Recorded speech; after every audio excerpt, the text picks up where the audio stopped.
I have the most beautiful Dr. Nancy M. Cappello in my office. Boy, is she a good-looking lady.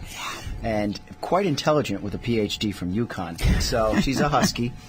I have her co-worker, Donna, in the studio. I will get verification during a commercial break for HIPAA reasons for last names on that one.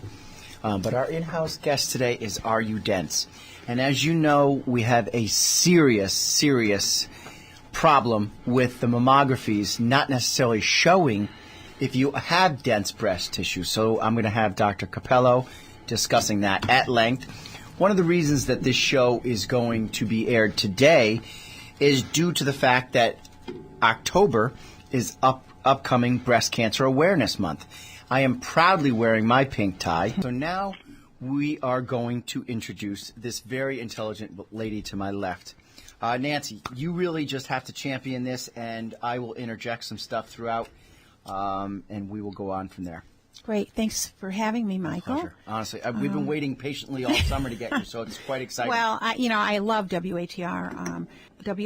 They've been just great supporters of our work for many, many years when there was nobody supporting the work of Are You Dense? Because when folks heard Are You Dense, it's like, what the heck are you talking about?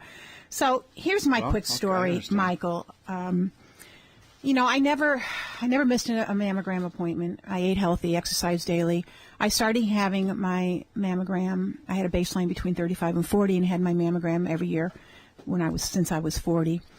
And at 51, I was premenopausal. I had my 11th normal mammogram. Within 6 weeks later, being such a faithful patient, I found myself at my annual gynecological exam. Again, never missed an appointment. As my gynecologist was examining my breast, she said, I noticed a thickening in your right breast, Nancy. And it's different than what's in your left breast. I know you just had a normal mammogram, but because there was something palpable, a ridge, I'm going to send you for another mammogram. Intelligent. No problem. I was fine. I never was called back ever in my 11 years of having mammograms. I had, no family history. I figured I'm fine. I just had a normal mammogram. I have my report. It's right in front of me. And so I go for my mammogram, and it was normal. But because there was a palpable ridge, they sent me for an ultrasound the same day. And within 5 minutes of the technologist doing the ultrasound exam, in the targeted area of the ridge, a 2.5 centimeter, later determined to be cancer, suspicious lesion, illuminated, and the mammogram was still normal. Fast forward, I was diagnosed with stage 3C breast cancer. My cancer had metastasized, traveled, which you don't want, to 13 lymph nodes, and I never missed a mammogram appointment. What do you do? Exactly. So, you've been a faithful, doing what you're told, being the girl that always is the one getting the mammography, doing your wellness, as you were saying, your gynecological wellness, Yep. following the rules, Yep. and all along, it never picked it up? Correct. In fact, the first thing you do, typically, and all women who have been diagnosed with breast cancer know this, the first thing I did was, what's stage 3 breast cancer mean? Now, again, I'm not this is not my career choice. Sure. I stumbled on this. I was an educator. You're an educator. I worked at the State Department of Education. I had a great career. I traveled every day from Woodbury to Hartford and back. And I kept healthy. I was, just a regular patient trying to keep healthy. And in the unlikely event that you get breast cancer, you go for your screening mammograms and you determine that, of course, it's going to be found early. Well, in my case, because I had what's called dense breast tissue, which I never knew, my docs never told me. So I went back to all my docs when I was diagnosed with late-stage cancer. I looked at the Cancer Society stage of diagnosis, and I read less than 49% of women diagnosed at stage 3C survive 5 years. Wow. So I say, are you kidding me?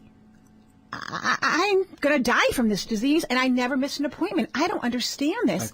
I mean, what happened? They can make a robot operate on a body, but they can't make a mammography machine good enough to go through dense tissue. I'm not getting that. All right, so I'm going to talk about that in a second. Let me just finish this story. So I ended up, because I had advanced stage breast cancer, with 6 doctors. And I met with each of those doctors, and I said to them, like, what happened? ¿Qué pasa? What's up? And each of them proceeded to tell me, Nancy, in a nonchalant manner, Michael, not like, oh, we're really concerned about your breast, Nancy. It was like, oh, you have dense breast tissue. And I'm an educator, so of course I carry a pad and a pen with me everywhere I go. I write down dense breast tissue with a big question mark. And I said, what's that? And each of them proceeded to tell me that as the density of the breast increases, so ladies, listen, and those men who love ladies, listen. As the density of the breast increases, there's 4 categories of density, from fatty to extremely dense. The reliability of a mammogram to see through the density to find cancer decreases. So year after year after year, I had normal mammograms, and my doctors told me, 6 of them, that my cancer probably was there for about 4 or 5 years. But because of my density, which when you look at a mammogram, which is an X-ray, density is white on an X-ray, so is cancer. So you can't see the contrast. And therefore, year after year after year, normal, I had a hidden intruder stealing my life, and I never knew it. So when I went back to my docs and said, dense tissue, what's that? And I started doing research on it. I had 3 weeks off after I had my single mastectomy. And I did a study on what does that mean, because I was not satisfied with the answers that I received. Now, again, keep in mind, you've been through this with your mom. So here's the point. When you're in a situation like that, well, I have to do this. I'm compelled to do this because I could not believe that there was something particular to my breasts that could really harm me, and no one ever bothered to tell me. I also didn't know that there was another report that I never saw that my radiologist sent to my referring doctor, and in that report said, patient has extremely dense tissue, no change from prior exam. And so I went back and I did the research, and I ended up with seeing 38,000 women with 6 major studies about density being the number 1 predictor of mammogram missing cancer. This has been in the literature for 2 decades. It was a decade before I was diagnosed. I went back to my docs and said, what am I going to do now? Dr. Cappello, take it away.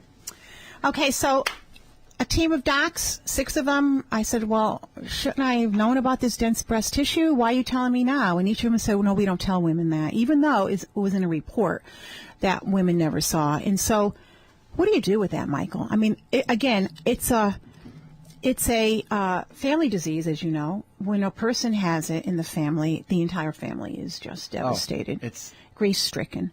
And so my husband, Joe, as I told you earlier, we've been married 42 years. Hi, Joe. Shout out to Joe. When I told him that my docs just had a nonchalant attitude about my dense tissue and that my cancer was missed, delayed, and advanced because of it. And so Joe said, I'm going to call Senator Hartley. Joan, he went to high school with her, many years ago. What a great lady. Oh, my God. So here's the craziness. We had to depend on legislators to get this important, critical breast health information to women, not doctors, legislators. And so what basically happened is that Joan, my husband, talked to Senator Hartley, and Joan said to Joe, after giving her all the science. That's why she's on your website. In the research. She's an NBC reporter. It's a picture of you and Joan's in it. Yeah, she's phenomenal. So I consider her and Jim friends, to tell you. So Joan, Senator Hartley, said to Joe, in one of my darkest moments, we're going to do something about this. When my docs refused to do something, Joan gave us hope. And fast forward, we were the first state in the nation, because of our legislators, bipartisan, supportive, because everybody wants to know, what does that mean for my wife or me or my sister or my mother? It's so very important. And so we were the first state to cover insurance for women with dense breast tissue using an ultrasound. We were also the first state in 2009. Now, this was with a lot of drama. So the ultrasound's more effective than the mammography? Well, the ultrasound is typically used as an adjunct to mammography. Here's the point, ladies. The standard of practice is, and I'm a consumer of mammogram, so this is the standard of practice, mammogram first. So I always still get my mammogram first. And after a mammogram, if you have dense breast tissue, you really should discuss with your doctors. And our docs in Waterbury and the surrounding community, they've been really wonderful. I mean, they have really, once the density reporting started in 2009, which meant that women got the same information their docs have about their dense tissue. Good point. So they can be empowered to discuss this about shared decision making. Once that happened, the docs really got into it and were for it and worked with us. But before then, it was a fight to the finish line, believe me.